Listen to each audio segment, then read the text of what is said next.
Welcome to my YouTube channel NCERT chemistry with Mansi. इसमें मैं थोड़ा सा ब्रीफ इंट्रोडक्शन दूँ तो इस जो यूट्यूब चैनल मैंने बनाया है इसमें मैं क्लास 11th और 12th के एनसीईआरटी केमिस्ट्री के नोट्स जो मैंने सेल्फ मेड नोट्स बनाए हैं उससे मैं हर दिन आपको एक एक पेज समझाती हूँ। और मैं जो थोड़ा सा बर्डन नहीं बनना चाहती हूँ इसलिए मैं थोड़ी शॉर्ट वीडियोस रखती हूँ और एक एक पेज ही आपको समझाती हूँ। तो हम अपना क्या कहते हैं चैप्टर स्टार्ट करते हैं। हमने अभी तक अपना चैप्टर 1 स्टार्ट कर दिया है, some basic concept of chemistry, जिसमें से हमने कुछ पेजेस पढ़ चुके हैं। और अभी हमने क्या कहते हैं मैटर और उसके फिजिकल केमिकल प्रॉपर्टीज़ के बारे में पढ़ लिया है। हमने एसआई यूनिट्स के बारे में पढ़ लिया है। हमने क्या कहते हैं अनसर्टेनिटी इन measurement, scientific notation, significant figures जो नंबर्स होते हैं उनको कैलकुलेट कैसे करना, उनके जो रूल्स होते हैं उसके बारे में पढ़ लिया है। एक्यूरेसी एंड प्रिसीजन के बीच में डिफरेंस समझ लिया कि हम एक्सपेरिमेंटल वैल्यूज़ के बेसिस पर कैसे कोई वैल्यू एक्यूरेट और क्या कहते हैं वो प्रिसाइज बता सकते हैं। Addition and subtraction of significant figures हमने देख लिया है। मल्टीप्लिकेशंस देख लिया है। राउंडिंग ऑफ जो नंबर्स हम करते हैं उसका जो रूल्स होते हैं वो हमने पढ़ लिए हैं। 3 रूल्स हैं उसके बारे में हमने पढ़ लिया है। डायमेंशनल एनालिसिस के बारे में पढ़ लिया है। उसके बेसिस पर हमने क्या कहते हैं उसके कल कुछ एग्जांपल्स ट्राई किए थे, जिसके हमने 2 एग्जांपल्स जो एनसीईआरटी में दिए गए हैं उसको ट्राई किया है हमने। और हमने लॉ ऑफ केमिकल कॉम्बिनेशन अपना टॉपिक स्टार्ट कर दिया था। अभी basic law of chemical combinations basically 5 जो लॉ हैं केमिकल कॉम्बिनेशन पे, उसका एक क्या कहते हैं ग्रुप कह दो, उसको हमने टाइटल दिया law of chemical combination. Basically इसके अंदर 5 लॉ हैं। तो हमने law of conservation of mass हमने कल पढ़ लिया था जो एंटनी लेवॉजर ने दिया था। इस पर उन्होंने कहा था, ये आपको पहले से पता है कि matter can not be created not destroyed. जो मास हमारा कहते हैं रिएक्टेंट का होता है केमिकल रिएक्शन में वही प्रोडक्ट का होगा। नेट चेंज मतलब कि हमारा mass during the reaction will be equal to 0। अभी हमने दूसरा लॉ भी पढ़ लिया था, लॉ ऑफ डेफिनिट प्रोपोर्शन, जो हमें फ्रेंच केमिस्ट जोसेफ प्रॉस्ट ने दिया था। इसमें इन्होंने ये बताया था जो हमने थोड़ा समझ भी लिया था। थोड़ा सा मैं इसको जूम कर लूँ। इसमें हमने समझ लिया था अगर हमें कोई कंपाउंड बनाना है तो उस कंपाउंड को बनाने में जो भी केमिकल एलिमेंट्स यूज़ हुए हैं उनके बीच में जो उनका मास का रेशियो है वो हमेशा सेम ही रहेगा, तभी वो कंपाउंड बनेगा। अगर हमने जो एलिमेंट का मास रेशियो लिया है, प्रोपोर्शन लिया है, वो डिफरेंट कर दिया तो वो गिवन कंपाउंड नहीं बनेगा, उसके बजाय कोई दूसरा कंपाउंड बन जाएगा। तो थोड़ा सा अभी हमने नेक्स्ट पेज हम स्टार्ट कर रहे हैं। इसमें बेसिकली हम जो हमने कल लॉ पढ़ा था लॉ ऑफ डेफिनिट प्रोपोर्शन, उसी को हम थोड़ा सा और एग्जांपल के थ्रू एक्सप्लेन करेंगे। मैं आज ये वाला पेन यूज़ करूँगी क्योंकि मुझे ऐसा लगता है इसने ना एक जादू दिखाती है, उड़ जाता है कल। अभी जब हम पेज पढ़ते हैं तो उसमें ना कहते जब मैं पेन यूज़ करती हूँ तो कहते वो पूरा भर जाता है। तो इसलिए मैंने सोचा कि मैं ये वाला पेन मैं कल ट्राई कर रही थी मैं ऐसा क्या करूँ कि कहते हैं मेरा पेज भी भरा भरा ना दिखे और अच्छे से लगे भी कि हाँ मैं पढ़ा रही हूँ। तो इसीलिए मैं ये वाला पेन यूज़ करूँगी। तो law of definite proportion French chemist Joseph Proust ने दिया था, जिनका कहते हैं टाइम ड्यूरेशन 1754 से 1826 था। Proust work in 2 samples of cupric carbonate है ये, सॉरी अब मुझे यही पेन यूज़ करना पड़ेगा। कार्बोनेट, ठीक, ये कार्बोनेट ही लिखा हुआ है, कार्बोनेट है वो। तो Prost worked with 2 samples of cupric carbonate, one of which of natural origin and other was synthetic. He found that the composition of element present in it was same for both sample as shown below. देखो Joseph Proust जो scientist थे, chemist जो थे, French chemist, इन्होंने क्या किया था, इन्होंने ये लॉ दिया है। तो जब कोई इंसान लॉ दे रहा है तो उस पर वर्क किया होगा। तो बेसिकली इन्होंने क्यूप्रिक कार्बोनेट है उसको उन्होंने सैंपल लिया। इन्होंने क्या किया, एक तो क्यूप्रिक कार्बोनेट जो नेचर में फाउंड आउट होता है तो वो ले लिया, और एक तो इन्होंने अपना एक्सपेरिमेंटल बनाया, सिंथेटिक मतलब जिसे कहते हैं जो आपने खुद बनाया हो। तो 2 हो गए, एक तो उनका नेचुरल ऑरिजिन का हो गया और एक तो उनका सिंथेटिक हो गया। He found that composition of element present in it was same for both the sample as shown below. तो जो उन्होंने नेचुरल सैम्पल जब इन्होंने एनालाइज किया तो उसमें उन्हें परसेंटेज ऑफ कॉपर का कितना मिला 51.35, परसेंटेज ऑफ कार्बन कितना बचा 9.74, परसेंटेज ऑफ ऑक्सीजन कितना मिला कहते हैं Ca 38.91। तो इन्होंने जो नेचुरल सैंपल लिया था उसमें क्यूप्रिक कार्बोनेट था, तो उसमें उन्होंने परसेंटेज ऑफ कॉपर कितना लिया पता चला इनको 51.35। एक मिनट।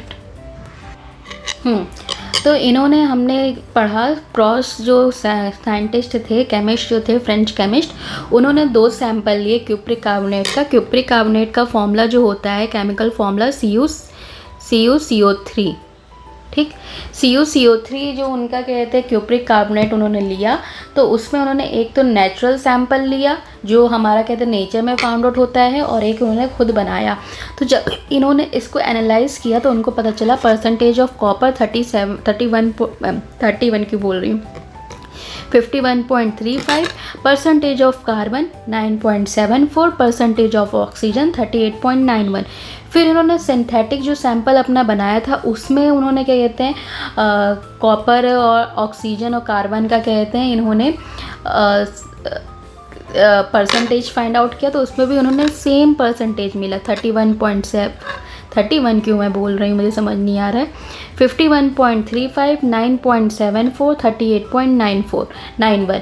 तो इनको ये समझ में आया कि अगर हम नेचर वाला जो सैंपल है वो लें, सिंथेटिक सैंपल लें, दोनों में percentage of copper, percentage of carbon, percentage of oxygen same ही रहता है।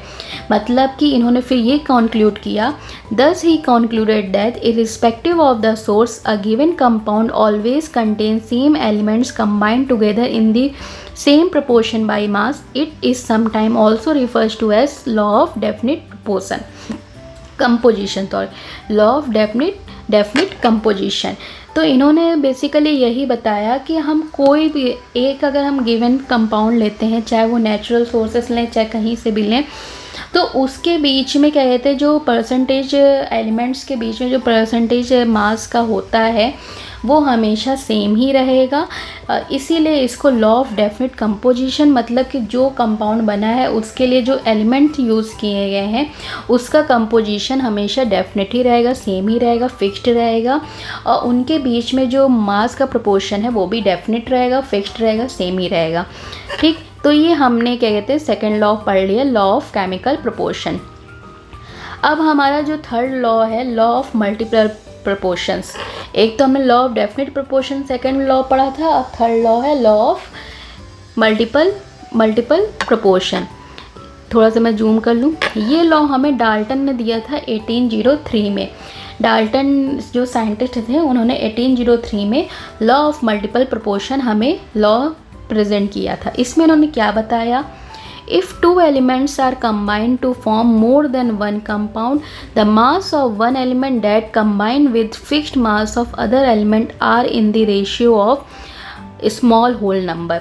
बेसिकली जो ये लैंग्वेज है, इस लैंग्वेज को बहुत बार आपको समझने में थोड़ी कन्फ्यूज़न होती है, बट अगर आप ये जो लैंग्वेज यूज़ की गई है इसको एग्जाम्पल के थ्रू समझोगे तो आपको बहुत ईजी लगेगा ये लॉ। इन्होंने ये बेसिकली बताया है, अगर हम कोई कंपाउंड लेते हैं जिसमें 2 एलिमेंट को कंबाइन करने के बाद हमारे पास 2 एलिमेंट को कंबाइन करने के बाद एक से ज़्यादा कंपाउंड बन रहे हैं, तो उस मतलब कि एलिमेंट तो आपके 2 हैं और वो दोनों एलिमेंट सेम है, पर उसका जो प्रपोर्शन यूज़ हुआ है वो क्या कहते हैं डेफिनेट नहीं है। तो इसकी वजह से हमें पता है अगर आपको एक ही कंपाउंड बनाना है तो जो एलिमेंट यूज़ होगा उसका डेफिनेट प्रपोर्शन यूज़ होगा। आप अदर प्रपोर्शन यूज़ करके सेम कंपाउंड नहीं बना सकते हो। उसी तरीके से मैं ये कह रही हूँ, अगर आप 2 एलिमेंट लेते हो उसके प्रपोर्शन जो एड ऑन हो रहे हैं दोनों एलिमेंट के वो अगर डिफरेंट है तो आपको डिफरेंट कंपाउंड्स मिलेंगे। तो इन्होंने ये बताया कि जो आपका पहला एलिमेंट है आपका एक एलिमेंट, मतलब कि आपका दो एलिमेंट लिए हमने एक कंपाउंड बनाने के, एक से ज़्यादा कंपाउंड बनाने के लिए, तो एक से ज़्यादा कंपाउंड वो कैसे बन रहे हैं, आपका एक एलिमेंट का मास तो उन्होंने फिक्स्ड कर दिया, दूसरे एलिमेंट के मास को डिफ़र किया। जैसे हमने क्या कहते हैं, हमने CO और CO2 का एग्जांपल लिया था ना। देखो CO2 में कार्बन का जो मास है वो तो सेम है, बट वो ऑक्सीजन का मास डिफ़र कर गया है। तो हमारे दो डिफरेंट क्या कहते हैं कंपाउंड बन गए हैं, बट इसमें क्या कहते हैं, आपका कहते हैं एलिमेंट जो यूज़ हो रहे हैं वो तो सेम ही हो रहे हैं, बट इसमें क्या कहते हैं एक एलिमेंट का आपका मास सेम है, दूसरे एलिमेंट का आपने मास डिफ़र किया गया है।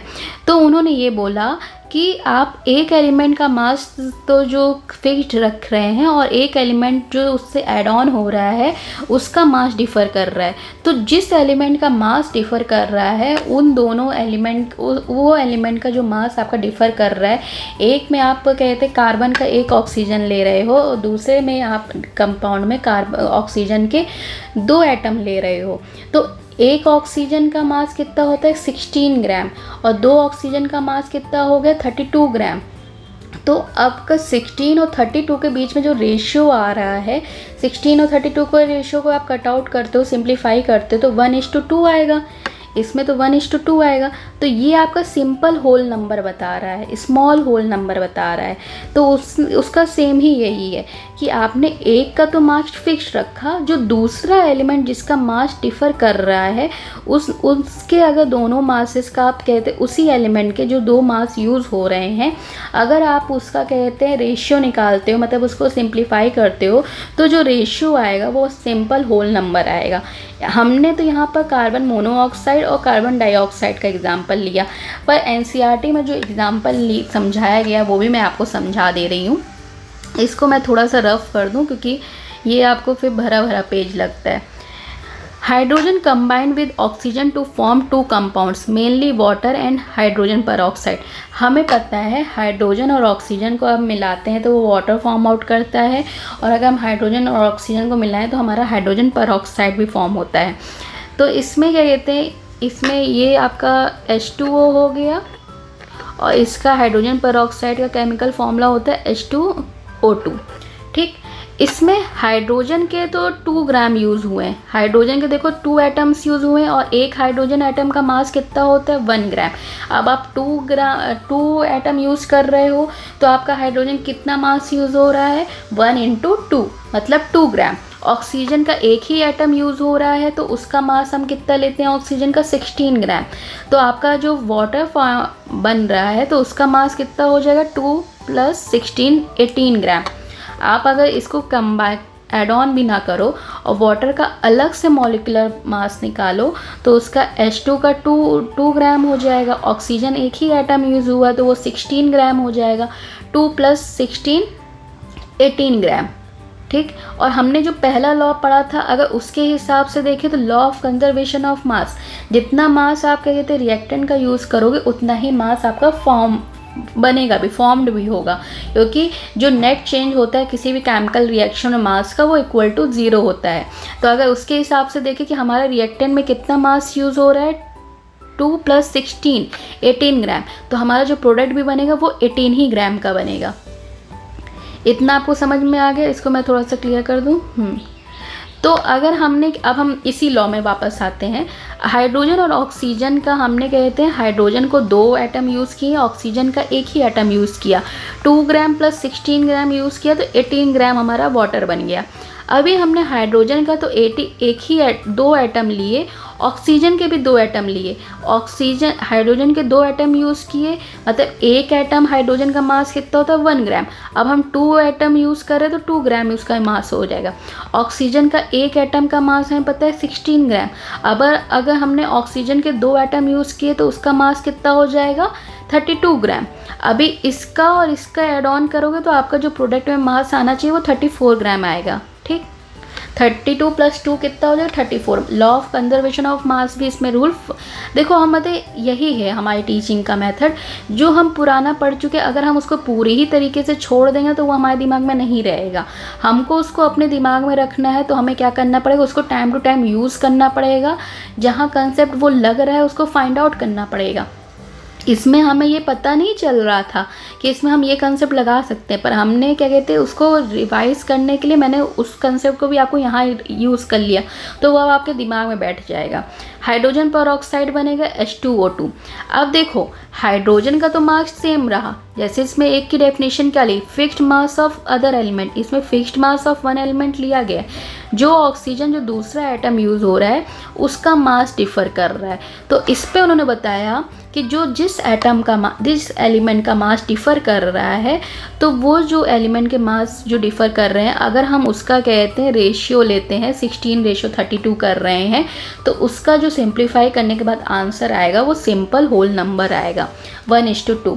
Here mass of oxygen is 16 gram and 32 gram which combine which fixed mass of hydrogen 2 gram bears a simple ratio 16:32 1:2। समझ में आ गया आपको। लॉ ऑफ मल्टीपल प्रोपोर्शन क्या कह रहा है, अगर हमने दो एलिमेंट से को कंबाइन करके उसका प्रोपोर्शन डिफरेंट किया है पर, तो हमारा डिफरेंट कंपाउंड बनेगा। अगर सेम ही प्रोपोर्शन यूज़ कर रहे हैं तो एक ही कंपाउंड बनेगा, अगर हम डिफरेंट प्रोपोर्शन यूज़ कर रहे हैं तो एक से ज़्यादा कंपाउंड बनेंगे।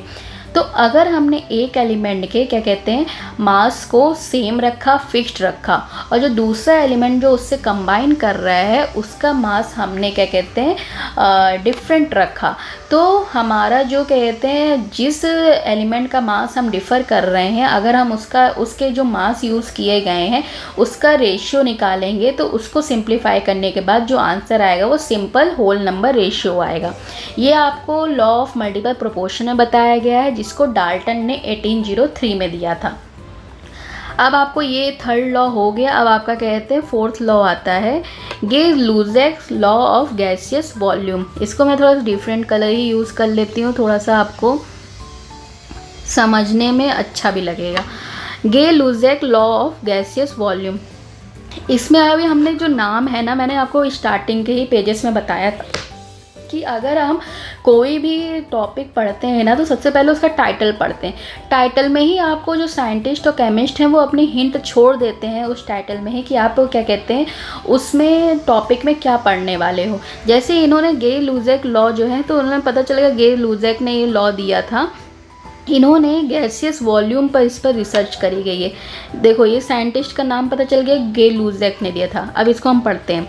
व्हेन गैसेस कंबाइंड और are produced in 100 degree Celsius chemical reactions, they do so in simple ratio by volume provided all gases are at the same temperature and pressure।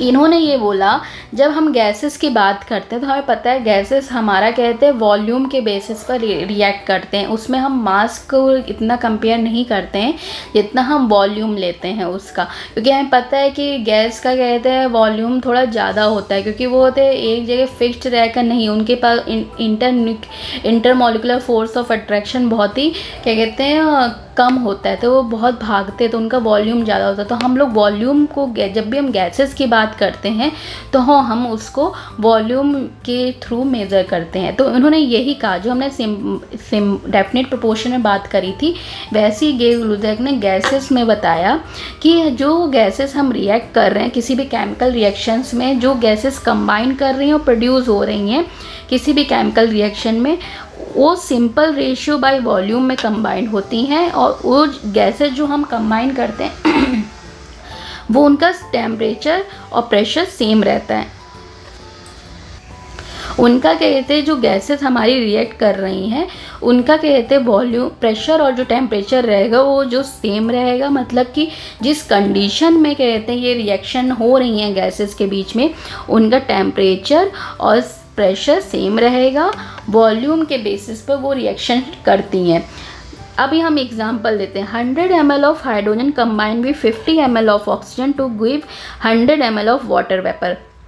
इन्होंने ये कहा कि हाइड्रोजन का हमने 100 ml लिया, oxygen का हमारा 50 ml लिया, तो इसमें जो वाटर बन रहा है वो 100 ml बन रहा है। देखो इसमें हम मास नहीं लिए हैं, तो हम ये नहीं कह सकते कि जो रिएक्टेंट में मास कंबाइन वॉल्यूम कंबाइंड हो रहा है उतना ही वॉल्यूम हमारा वाटर का बने भी, क्योंकि हम मास लेते हैं तो हम लॉ ऑफ डेफिनेट वो law of conservation of mass लगाएंगे, पर हमने यहाँ पर वॉल्यूम लिया हुआ है, वॉल्यूम लिया है तो इसका जो प्रोडक्ट में वॉल्यूम आएगा वो उनके कॉम्बिनेशन बनकर नहीं आएगा। वॉल्यूम यहाँ पर आपका वो कहते हैं रिएक्टेंट में जितना यूज़ हुआ उसका सम करके आप वॉल्यूम नहीं लिखोगे यहाँ पर।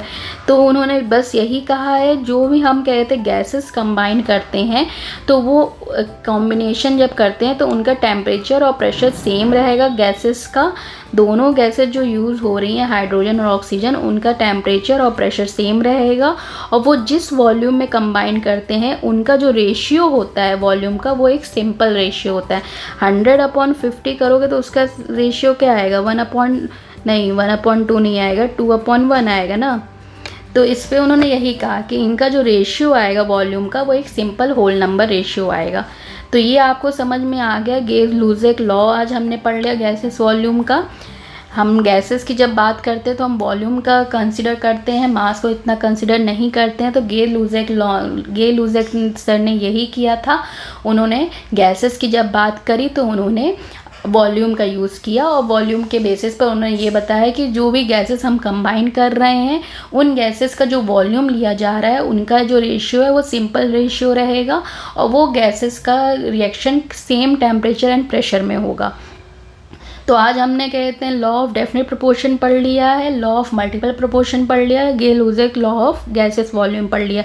अब हमारा लॉ ऑफ केमिकल कॉम्बिनेशन जो 5 बेसिक लॉ हैं उसमें से हमने 4 पढ़ लिए हैं, एक अभी हमारा बच्चा है वो हम नेक्स्ट पेज में पढ़ेंगे।